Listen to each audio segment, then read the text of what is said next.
Subscribe to my channel by pressing red button and click on the bell icon for notification of latest updates.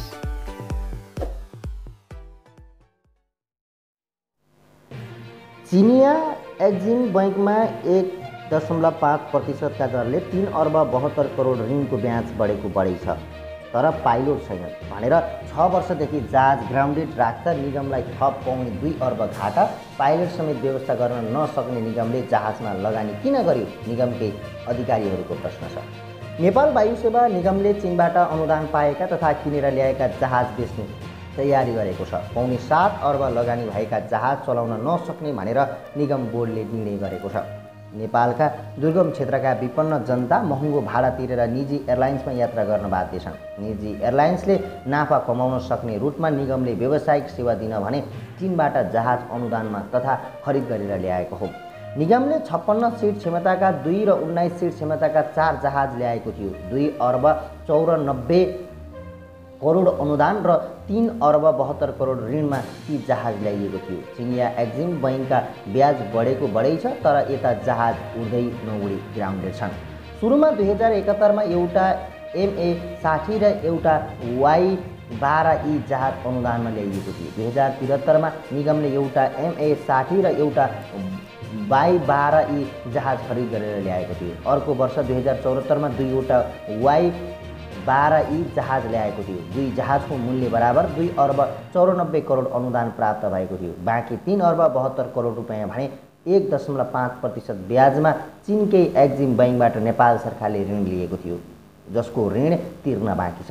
अनुदान तथा ऋण 6 अर्ब 67 करोड खर्च गरेर जोडिएका 6 जहाजमध्ये अहिलेसम्म एउटा MA60 र एउटा Y12ले मात्रै उडान गरेका छन्। ती दुई जहाज पनि केही समय मात्र उडाइएको थियो। 4 जहाजले त हालसम्म उडान नै गरेका छैनन्, तर उड्दै नउडेका र उडेका सबै जहाज बेच्ने तयारी भएको छ। चिनिया जहाज आएदेखि नै पूर्ण क्षमता नउडाइएकाले तीनबाट निगमले आम्दानी भन्दा नोक्सान बेहोर्दै आएको छ। निगमले चिनिया जहाजबाट 6 वर्षमा पाउने 2 अर्ब रुपैयाँ घाटा खेप्नु परेको बोर्डको भनाइ छ। निगमका एक पाइलट भन्छन्, दुर्गम उडानमा आधिकारिक भएको यतिका तारा एयरवेजको बजार सुरक्षित गराउन निगमका जहाज थन्काएर राखियो। यसले चीनको अनुदान र निगमको लगानी खेर गयो। त्यति मात्र होइन, ब्याज तिर्दा निगमलाई झन् धेरै घाटा भएको छ। निगमका तत्कालीन कार्यकारी अध्यक्ष मदन खरेलले चिनिया जहाजको अध्ययन गर्न निमित्त प्रबन्ध निर्देशक गणेश बहादुर सनको नेतृत्वमा अध्ययन समिति गठन गरेका थिए। सो समितिले चिनिया जहाज बिक्री वा भाडामा दिनुपर्ने वा फिर्ता दिनुपर्ने निष्कर्ष सहितको प्रतिवेदन दिएको थियो। खरेलले 2 जहाज मासिक $20,000 यतिलाई भाडामा दिने तयारी समेत गरेको थियो, तर कर्मचारी युनियन र पाइलटहरूले समेत विरोध गरेपछि सो प्रक्रिया रोकिएको थियो। यति समूहले पटक पटक चिनिया जहाजमा आँखा लगाएको छ। कहिले सफल हुने हो थाहा छैन, निगमका एक अधिकारीले भने। निगमका तत्कालीन कार्यकारी अध्यक्ष खरेलले गत माघमा राजीनामा दिनुअघि नै चिनिया जहाज बिक्री गर्ने प्रस्ताव प्रधानमन्त्री केपी ओली समक्ष राखेका थिए। उनी निगमबाट बाहिरिएपछि प्रक्रिया रोकिएको थियो, तर अहिले निगम बोर्डले ती जहाज चलाउन नसक्ने निर्णय गरेको छ। लामो छलफलपछि अघिल्लो 17 असारमा बसेको सञ्चालक समितिको बैठकले यो विषयमा निर्णय गरेको छ। चलाउन नसक्ने भनेको बेच्ने वा भाडामा लगाउने हो। यो निर्णयको जानकारी पर्यटन मन्त्रालयलाई गराइएको छ। निर्णय सरकारबाट गराउने तयारी भइरहेको छ, निगमका अधिकारीले भने। यसरी निगमको घाटा बढ्दै गएकाले बिक्री गर्नुपर्ने निष्कर्ष बोर्डले निकालेको छ। यतिले विगतमा निगममा ट्विन अटर लिएकै शैलीमा सकेसम्म चिनिया जहाज कौडीका मोलमा किन्ने वा भाडामा लिने अवस्था सिर्जना गराएको निगमका अधिकारी बताउँछन्। सन् 1996 मा फ्लाइट एयरलाइन्सले सञ्चालनमा आएको थियो। सन् 1979 मा बन्द भएको सो एयरलाइन्सले Y12E उडान गर्दथ्यो। सो कम्पनी बन्द भएपछि जहाज भने यति एयरलाइन्सले लिएर चलाएको थियो, तर 20 वर्षपछि निगमले ल्याएको त्यही जहाज चलाउन नसकेर फेरि निजी कम्पनीलाई जिम्मा लगाउन थालेको छ। चिनिया जहाज उडान नसक्दा निगमले हालसम्म 1 अर्ब 84 करोड रुपैयाँ नोक्सान बेहोर्नु परेको छ। यी जहाजबाट चालु आर्थिक वर्ष 76-77 मा 50 करोड रुपैयाँ घाटा बेहोर्नु पर्ने निगमको अनुमान छ। गत आर्थिक वर्ष 2075-76 मा दुईवटा M60 बाट 29 करोड 84 लाख र 4वटा वाई 12 बाट 22 करोड 36 लाख गरेर 52 करोड 20 लाख रुपैयाँ घाटा बेहोरेको छ। निगमले उपलब्ध गराएको विवरण भन्छ आर्थिक वर्ष 74-75 मा एमए 60 बाट 31 करोड 64 लाख र वाई 12 बाट 28 करोड 96 लाख गरेर जम्मा 60 करोड 60 लाख रुपैयाँ नोक्सान भएको छ। त्यस्तै आर्थिक वर्ष 73-74 मा 10 करोड 31 लाख नोक्सानी भएको थियो। आर्थिक वर्ष 72-73 मा 9 करोड रुपैयाँ र आर्थिक वर्ष 71-72 मा 3 करोड रुपैयाँ नोक्सानी बेहोरेको थियो।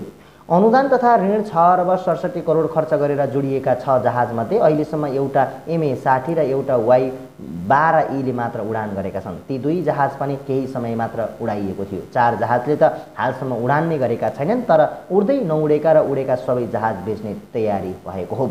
आन्तरिक उडानमा निगमका दिन फर्काउने उद्घोषका साथ बाजागाजासहित जहाजको स्वागत गरिए पनि उडान भने कुनै पहल भएन। इन्जिनियरदेखि पाइलट व्यवस्थापनमा निगमले चासो दिएन, जसका कारण ब्रान्ड न्यू जहाज उड्नुको साटो सुरुमै ग्राउन्डेड भए। आन्तरिकतर्फ यति लगायतका एयरलाइन्ससँग प्रतिस्पर्धा गर्न भनेर जहाज ल्याइयो, तर निगमको बोर्डमा लगातार 2 कार्यकाल यतिका प्रतिनिधि राखियो। निगमका अधिकारी भन्छन् नेपाल टेलिकमको बोर्डमा एनसेलका सञ्चालकलाई राखियो भने के हुन्छ? निगम डुबाउन सरकारले त्यही गर्यो। चीनबाट जहाज ल्याउनु अघि निगम बोर्डलाई अमर नारायण माली, टेकनाथ आचार्य र अशोक चन्द्र पोखरेल दिए, तर जहाज आए लगत्तै तत्कालीन पर्यटन मन्त्री भीम आचार्यले राजेश काजी श्रेष्ठ, निमारू शेर्पा र मुक्तिराम पाण्डेलाई बोर्ड सदस्यमा नियुक्ति गरे। तीमध्ये निमारू शेर्पा यतिकै लगानी रहेको अल्टिच्युड एयरका प्रबन्ध निर्देशक हुन्। निमारूको कार्यालय सकिएपछि केही दिनअघि मात्रै संस्कृत पर्यटन तथा नागरिक उड्डयन मन्त्री योगेश भट्टराईले नेपाल वायु सेवा निगमको सञ्चालन समितिमा पुनः यति समूहकै साझेदार अल्टिच्युड एयरका अध्यक्ष पूर्वा ग्लेन्जेन शेर्पालाई सञ्चालक समितिमा नियुक्ति गरेका छन्। दुर्गममा तारा एयरले पर्यटकसँग डलरमा भाडा उठाउने गरेको छ। हवाई टिकटमा नागरिकता हेरेर रेट फरक बनाउने देश नेपाल मात्र हो, जसले यति एयरलाई फाइदा भए पनि पर्यटन क्षेत्रमा नेपालको बदनामी भएको छ, पर्यटन व्यवसायी भन्छन्। निगमको वाई 12 बाट लुक्ला, जोमसोङ, जुम्ला, हुम्ला, मुग्लो लगायतका क्षेत्रमा सर्वसाधारणलाई ठूलो राहत हुने थियो। निगमका 4 साना जहाज दुर्गम र 2 ठूला जहाज सुगम उडेमा जनतालाई ठूलो राहत हुने थियो। प्रतिस्पर्धाले भाडा पनि सस्तो हुने थियो, तर सरकारले यतिको अधिकार बचाउन निगमका जहाजलाई ग्राउन्डेड गरेको छ, निगमका अधिकारी भन्छन्। सन् 2018 को अक्टोबरमा वाई 12 जहाज दुर्गम क्षेत्रमा परीक्षण उडान गरिएको थियो। निगमको सानो जहाजले परीक्षण उडान गर्दा लुक्ला काठमाडौँ 12 जनासम्म यात्रु बोक्न सक्ने देखिएको थियो। यो जहाजले लुक्लामा केही दर्जन चार्टर उडान समेत गरेको थियो। त्यस्तै निगमले यो जहाजबाट हुम्ला, जुम्ला, जोमसोङ, तुमलिङटार, भोजपुर, मनाङ लगायतका सबै दुर्गम क्षेत्रमा सफल परीक्षण उडान गरेको थियो। परीक्षण उडानका क्रममा यो जहाज दुर्गम क्षेत्रमा उडान गर्न उपयुक्त भएको निष्कर्ष समेत निकालियो। निगमका क्याप्टेन आङलुरी शेर्पाले काठमाडौँ, लुक्लामा दर्जनौं चार्टर उडान गरेका थिए। निगम व्यवस्थापनले पोखरा, जोमसोङ, नेपालगञ्ज, सिमीकोट, नेपालगञ्ज, जुम्लाको सेड्युल नै सार्वजनिक गरेको थियो, तर धमाधम उडान गर्नुपर्नेमा निगमले जहाज थन्कायो। पाइलट नभएको भन्दै उडान रोकियो। चिनिया जहाजको प्राविधिक पक्ष फरक भएकाले इन्जिनियर, पाइलट खोज्न गाह्रो भएको बोर्डको भनाइ छ। प्राविधिक रूपमा असम्भव थियो भने राष्ट्रको 6 अर्ब किन लगानी गरियो? निगमकै पाइलट भन्छन् लगानी गरेर देशको ढुकुटी पनि सक्ने जहाज ग्राउन्डेड गराएर यतिलाई पनि पोस्ने दोहोरो खेल भएको छ। निगमले गत मार्चमा पाइलटका लागि आवेदन माग गरेको थियो। सोही समय तारा एयरबाट जागिर छाडेका 3 पाइलटले वाई 12 जहाज उडान तयार रहेको भन्दै निगमका अपरेसन निर्देशक दिपु चुहारचन्दलाई भेट्नु पुगेको थियो, तर निगमले अब 12 जहाज नउडाउने नीति लिएको छ भनेर फर्काइदिए, निगमकै अधिकारी भन्छन्। उता रातारात अल्टिच्युडको शेयर संरचना बदल्ने प्रयास भएको छ। सन् 2015 मा निमारू शेर्पाको 50% र पूर्वा ग्यालेन शेर्पाको 50% शेयर संरचनामा अल्टिच्युड एयर स्थापना भएको थियो, तर अल्टिच्युडले उडान अनुमति प्राप्त गर्न नसकेपछि 2016 मा यति समूहका लाक्पा सोनाम शेर्पा 20% शेयर सहित कम्पनीमा भित्रिएका थिए।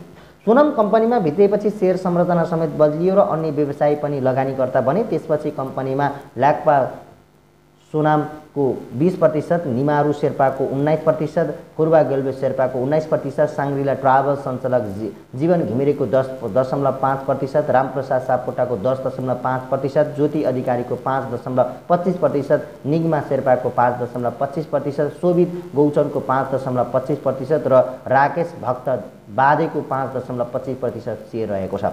यीमध्ये सापकोटा फेक रेक्सको गराएको आरोपमा संस्कृत पर्यटन मन्त्रालयको छानबिन समितिले कारबाहीको सिफारिसमा परेको व्यक्ति हुन्। ज्योति अधिकारी ट्रेड व्यवसायी हुन् भने एजिक्सन एसोसिएसन अफ नेपाल टानका पूर्व अध्यक्ष समेत हुन्। यति समूहकै लगानी भएको अल्टिच्युड एयरका अध्यक्ष फुर्बा ग्याल्जेन शेर्पा वायु सेवा निगम सञ्चालकका नियुक्ति भएको भन्दै विवाद भएपछि कम्पनीबाट यतिका लाखमा सोनाम बाहिरिएको देखाउने तयारी गरिएको छ। एल्टिच्युडको सेयर संरचना बदल्न कम्पनी रजिस्ट्रार कार्यालयमा निवेदन दिए पनि परिवर्तित सेयर लगत नियामक निकाय नागरिक उड्डयन प्राधिकरणमा हालसम्म पनि बुझाएको छैनन्।